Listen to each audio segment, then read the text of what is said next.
Hi friends, welcome to Nisha's mind tales. ಇದು ನೋಡಿ, ಅಲಸಂಡೆ ಲಾಸ್ಟ್ ಟೈಮ್ ದನ ತಿಂದು ಎಲ್ಲ ಹೋಗಿತ್ತು. ಈಗ ತಿರ್ಗಾ ಸ್ವಲ್ಪ ಚಿಗುರು ಬಂದಿದೆ. ಒಂದು 3 ಸಿಕ್ಕಿತ್ತು. ನೆನ್ನೆ ಒಂದು 7-8 ಸಿಕ್ಕಿದೆ. ಇದು ಒಂದು ಸ್ವಲ್ಪ ಬಳ್ತಿದೆ.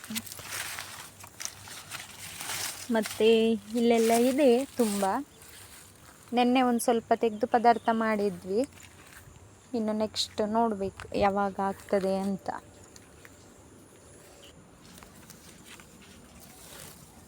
ಇದೊಂದು ಪಿಂಕ್ ದಾಸವಾಳ. ಇದರಲ್ಲಿ ವೈಟ್ ಕಲರ್ ಇತ್ತು, ಅದು ಈ ಸರ್ತಿ ಹೋಗಿದೆ ವೈಟ್ ಕಲರ್ ಇದ್ದು. ಇದು ಮೊನ್ನೆ ಗಿಡ ತಂದು ನೆಟ್ಟದ್ದು ನೋಡಿ, ಚಿಗುರು ಬಂದಿದೆ, ಹೊಸ ಚಿಗುರು. ಮತ್ತು ಪಿಂಕ್ ಕಲರ್ ಹೂ ಸಹ ಆಗಿದೆ 2-3. ಇದು ವೈಟ್ ಕಲರ್ ಸುಗಂಧರಾಜ, ಕೊಯ್ಲಿಲ್ಲ ನಾವು. ಸುಗಂಧರಾಜ ಅಂತ ಸಹ ಹೇಳ್ತಾರೆ, ಸುಗಂಧಿ ಹೇಳ್ತಾರೆ. ಇದು ಸುಗಂಧರಾಜ ಅಂದರೆ ಇನ್ನೊಂದು ಬರ್ತದೆ. ಇದು ಕಾಕಡ ಹೂವು ಇನ್ನೊಮ್ಮೆ ಆಗಲಿಕ್ಕೆ ಸ್ಟಾರ್ಟ್ ಆಯಿತು ನೋಡಿ, ಎಷ್ಟು ಫ್ರೆಶ್ ಇದೆ.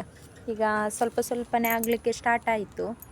ಇನ್ನು ತುಂಬ ಆದ ನಂತರ ಇದನ್ನು ಕಟ್ಟಿ ಮಾಲೆ ಮಾಡಬೇಕು. ಇದು ಗರಿಕೆ ತಂದು ಹಾಕಿದ್ದು ಒಮ್ಮೆ. ಈಗ ನೋಡಿ, ಬೇಡ ಅಂದರೂ ಎಷ್ಟು ಚಿಗುರು ಬರ್ತದೆ ಅಂತ ಇಲ್ಲ. ಎಷ್ಟು ಸಲ ತೆಗೆದ್ರೂ ಅಷ್ಟೇ ಸಲ ಚಿಗುರು ಬರ್ತದೆ ಗರಿಕೆ ಸಹ.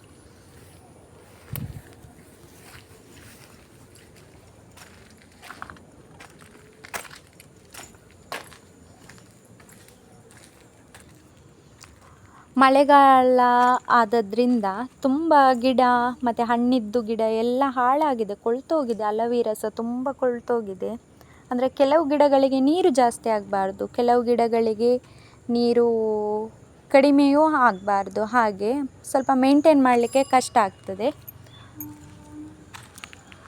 ಫ್ರೆಂಡ್ಸ್, ಇದು ಇವತ್ತಿನ ಮಿನಿ ಲಾಗ್. ನಮ್ಮ ಚಾನಲನ್ನು ಸಬ್ಸ್ಕ್ರೈಬ್ ಮಾಡದವರು, ಹೊಸದಾಗಿ ನೋಡುವವರು ಚಾನಲನ್ನು ಸಬ್ಸ್ಕ್ರೈಬ್ ಮಾಡಿ, ಹಾಗೆ ಲೈಕ್ ಮಾಡಿ, ಕಮೆಂಟ್ ಮಾಡಿ, ಶೇರ್ ಮಾಡಿ. Thanks for watching.